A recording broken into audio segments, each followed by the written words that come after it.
তারা আমার 24-এর অভ্যুত্থানের সহযোদ্ধা।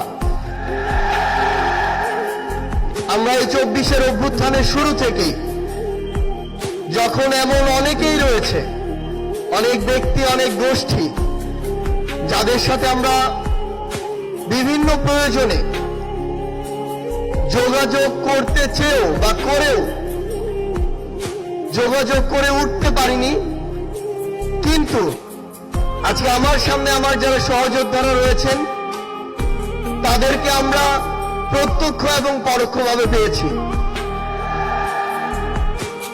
এই অভ্যুত্থানের রাজপথে থাকা, পরামর্শ দেওয়া, গুরুত্বপূর্ণ পদক্ষেপে সহযোদ্ধার মতো ভূমিকায় থাকার কাজগুলো করেছিল বাংলাদেশ ইসলামী ছাত্র শিবির। আমরা আমাদের জায়গা